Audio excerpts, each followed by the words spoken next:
I wanted to do a year-long project because I knew that I wanted to have time to really explore one of my favorite things, which was modeling at that time that I was going into the third year.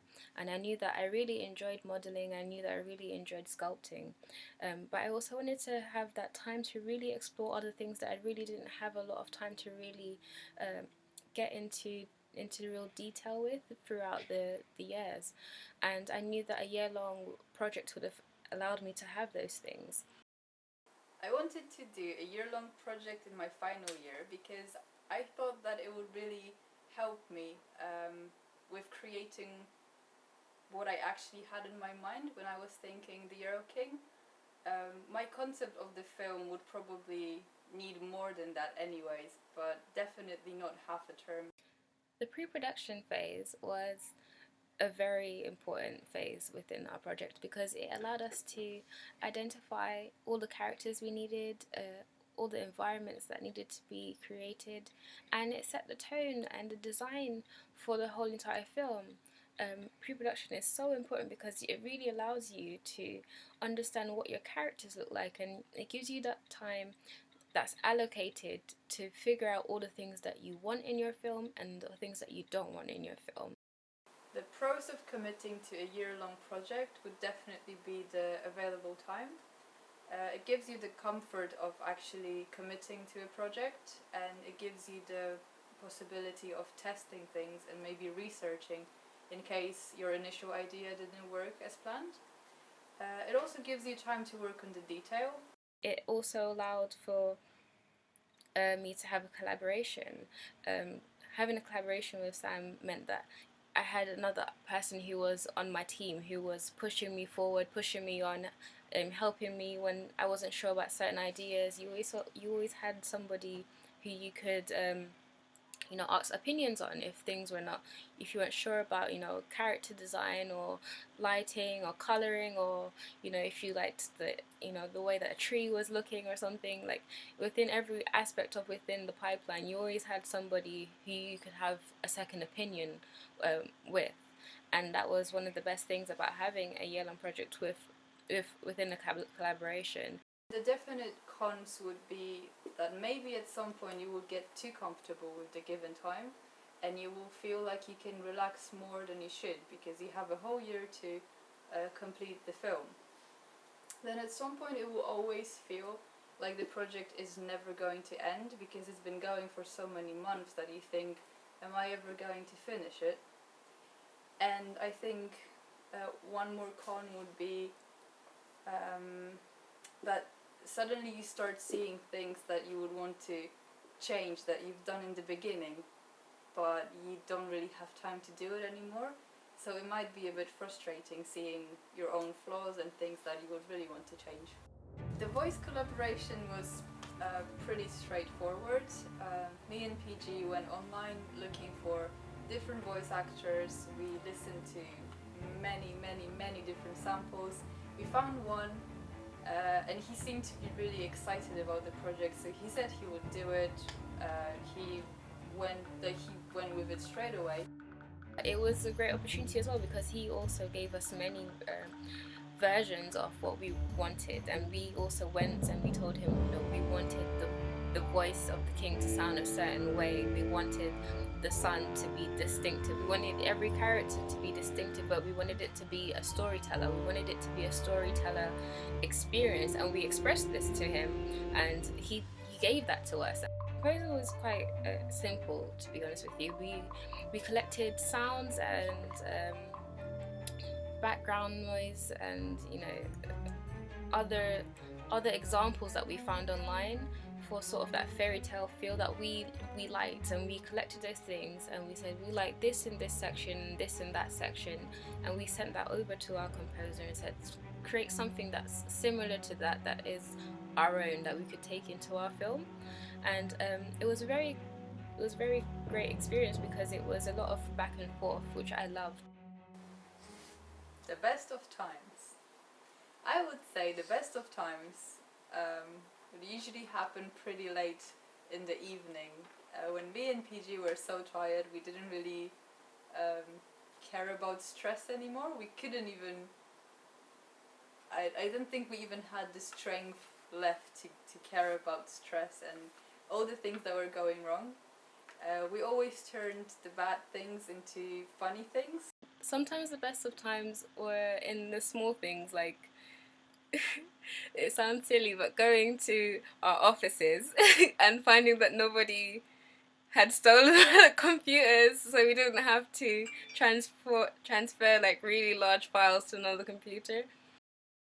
After handing in after the minor project, and me and Sam decided that we were gonna watch one of the shows of one of our favorite series, and we fell asleep like 3 times trying to watch it because we were so tired. But it sounds so silly that we just fell asleep, and I think of that as the best of times because I could just see that we were tired but we were happy and we were just content, and we didn't feel any way like spending time with each other because me and Sam were truly just friends, and it did, you know, our working relationship and our friendship was never an issue.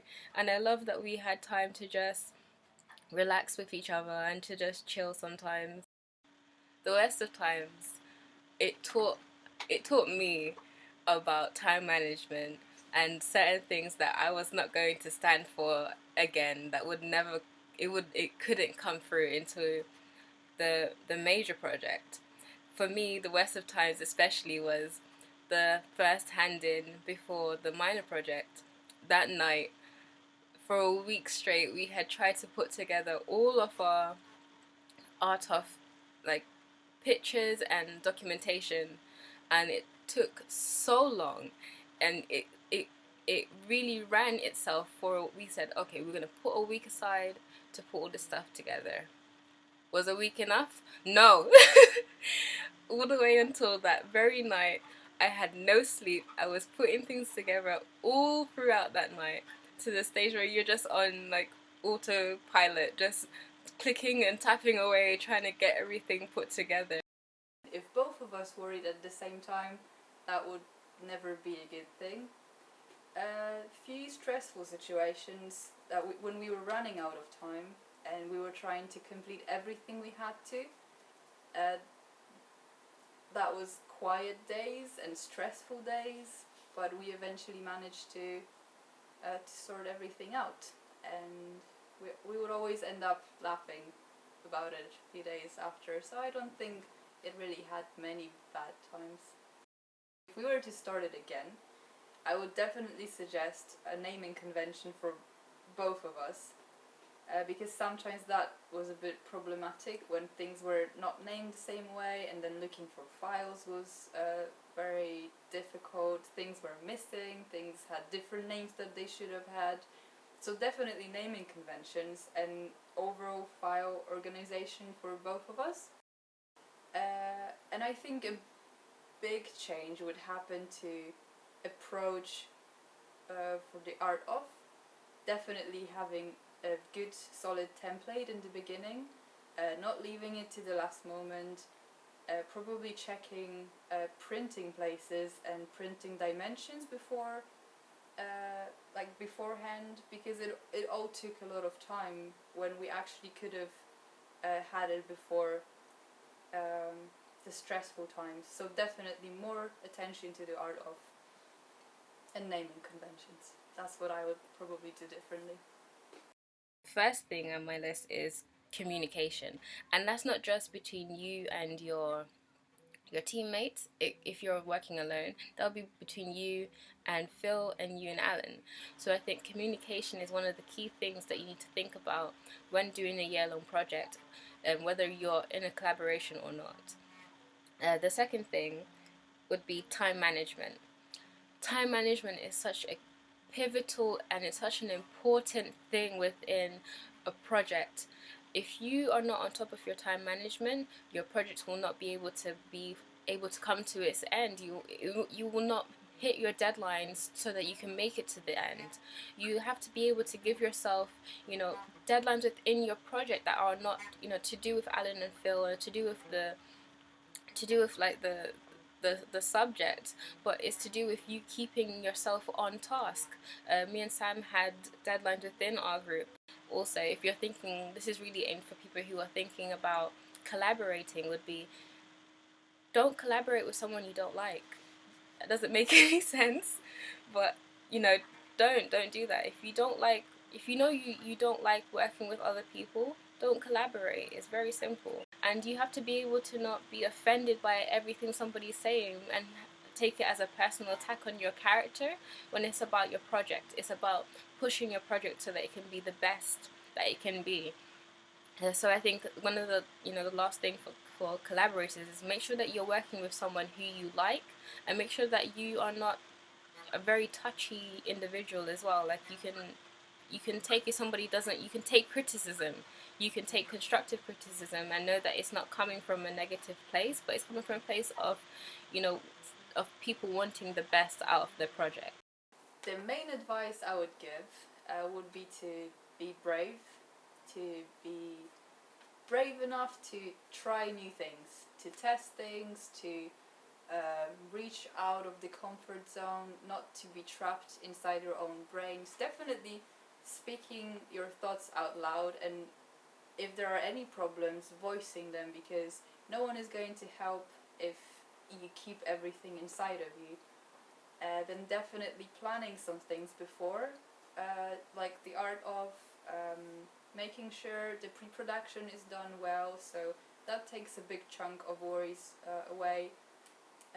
But definitely have fun, enjoy, and be proud of what you're doing, because sometimes it might be overwhelming to work in a team and to work for a whole year. But believe me, the last days of working on the project will be really rewarding, and you should be really proud of yourself when you see your final film on a big screen. So have fun, be brave, and go do beautiful things.